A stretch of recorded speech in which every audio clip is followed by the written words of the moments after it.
Hi everyone, we've got a really exciting day ahead of us. So we've come down to LGC to go through the Informed Sport batch testing process. We've currently got one of our products in testing, so we're going to go through the stages that these products will undertake and also all of the range that we've got through Nutrition X. Obviously our ethos is about clean and safe sport, so it'll be really good to give you an insight into what Informed Sport do, who they are, and also we're going to give you a guided tour around the lab so that you can see the individual stages and process that goes through. So it's going to be really good content for you to look at today, and also just give you a brief understanding of what Informed Sport and how pivotal it is for Nutrition X. So let's go inside and we'll see Carla. Hi, I'm Carla Devlin. I'm a Business Development Manager for the Informed Sport programme. We are a risk assessment quality assurance programme testing sports nutritional products for banned substances. Nutrition X have all of their products tested with Informed Sport, and we test for up to 240 banned substances. And the main aim of our programme is to try and protect elite athletes and drug tested personnel from any inadvertent doping threats. So to become Informed Sport certified, each and every product needs to have a pre-certification testing element to it. So nothing comes onto our programme until we've done the pre-certification testing, and we also do a manufacturing audit of the manufacturers and also the packers. So we really add like an extra layer of robustness into our programme. It's super important for us to try and minimise the risk of any cross-contamination of banned substances at the front end of the process, and then we also test the finished products. Once we're happy with both of those, then they come onto the programme, and every batch that is tested going forwards has to be sent in for analysis, and it can't be released to market until they've had a certificate saying it's all good to go. Okay, let's go into the lab and go and see the process. Okay, morning guys. So we've got Nutrition X in our labs today. Really excited about showing them the journey of their products. So all of Nutrition X products are on Informed Sport, and every single one of them, it doesn't matter if it's a powder, capsule, a bar, they're all going to go through this process. It can take 7 to 10 working days, and it's pretty intense. So bear with me as I try and explain some of the science. Okay, so we've got your Nutrition X product. That's going to arrive by courier. It's going to come into our sample management room behind us. Okay, so the scientists in there are going to take a 1 gram portion of that. If it's a bar, they might need to freeze the bar and then they grind it down. They get that 1 gram sample.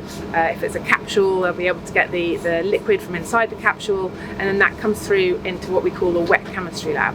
So once that product's come in here in this kind of 1 gram test tubes, it's really important for us that we do a batch control so that we know whether we're putting in kind of 1 sample or up to 50 samples, that whole batch hasn't been contaminated, and also that we know if we add kind of a drug mix to it and what we call internal markers. So we have like 30 to 40 internal markers added, like it's called deuterated cocaine or deuterated testosterone. It means it's structurally similar to those banned substances.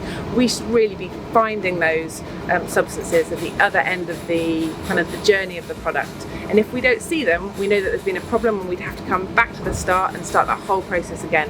So it's looking for like a positive control and a negative control, and those are for our own kind of quality purposes to make sure we're finding everything we should be in that product.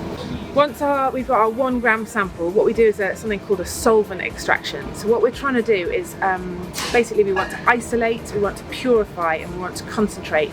It's a bit like we're looking for a potential needle in a haystack, and actually we're not interested about the rest of the haystack, we're just looking for that potential threat.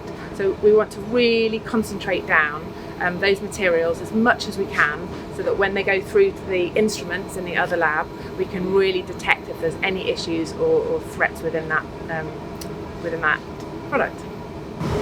Okay, so once we've done the solvent extraction, we can pour this onto our cartridge. Now what we're looking for is that compounds of interest are going to stick to the cartridge, and we can kind of wash off all that other stuff that we don't need. So when I was talking about we're trying to look for that potential needle in a haystack, we want that needle to get stuck to this cartridge and everything else can kind of wash off. We can then kind of isolate those compounds that have stuck to the cartridge, and then we can kind of pull them off, and then we can take them to our instruments in the next lab and really kind of get into the nitty-gritty and work out what those compounds are and whether they're a threat. Okay, so we've done our isolation, our purification and our concentration, and now when we've got our final sample, we're going to take that through to the instrument lab.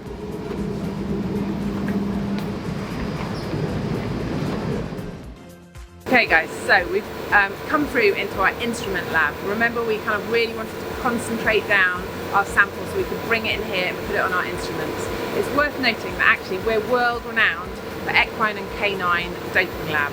So there are so many machines in here. I wouldn't want to know how much they all cost, but super high tech. We use a portion of this lab for the sports supplement world, but we do so much more testing on top of that. Okay, so here in the instrument lab, we're going to look at some mass spectrometry machines. Okay, this is a gas chromatography mass spectrometry machine. It slightly baffles the brains because it's so scientific, and I can't tell you everything about it, but what I do know is that it's utilised to separate the target analytes. So those analytes that we're looking for.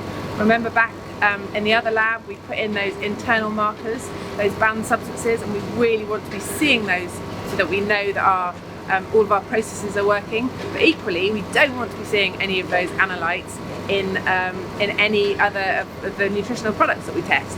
And this is the place where we kind of really drill down to see if any of those analytes are shown. So I don't know if it's just because I'm a bit old, but do you remember at school when you had like a blotting paper and you'd put a drop of ink on it, and the ink would go into the middle, but then it would create kind of like almost a rainbow effect as the dyes like separate out onto that blotting paper? Well, this is kind of the same, okay? We want to separate those analytes, and we're specifically looking for any kind of banned substances so we can really protect the athletes. Okay, so at the start of the journey we had a massive tub of Nutrition X products. By the time it comes into the instrument lab, it's literally in this tiny vial. So this vial is going to go into this machine, and then it's going to be vaporized, and then it's going to separate. In all essence, that's what it is, and at the end it's going to create loads of data for us with peaks showing us what different analytes are in there. So here's some information that would come out of this mass spectrometry machine. Loads and loads of peaks for different analytes. And what we'd hope to see is we would just see the peaks for the internal markers that we put into the product at the very beginning of the stage, and we wouldn't want to see anything else. If we're seeing any unusual peaks or anything we're not expecting, then that's a red flag for us, and it would go back to the beginning and we'd do a whole investigation as to what that peak is and what we're seeing and whether it's a threat or not. One of the most time-consuming things in this whole process is once it's gone through the labs, we're probably on about day 4 or 5, at the end of that process we need to have 2 sets of eyes looking at this data. So we go through with one scientist, and then it goes for a second review, and after all of that, then like the top dog scientist then looks at it again, reviews everything, and only then will you get a certificate of analysis to say that that product has been safe to go out to market and to be sold to elite athletes. Okay, so we're really excited about our new piece of kit. This is called our HRAM, or High Resolution Accurate Mass. And basically the accurate mass just means that we're going to be able to be even more accurate and look for even more compounds. So at the moment we look for about 240 banned substances, so this machine will help us expand our screen and be able to look for 260, 270. It means we can really stay on top of like new threats within the marketplace, and as long as we've got a reference standard for those new threats, then we can hopefully add it to our screen and make sure we're staying on top of kind of any new issues that could potentially, you know, harm an elite athlete's career. So we really want to protect those athletes and protect our brands, and this is going to help us do it.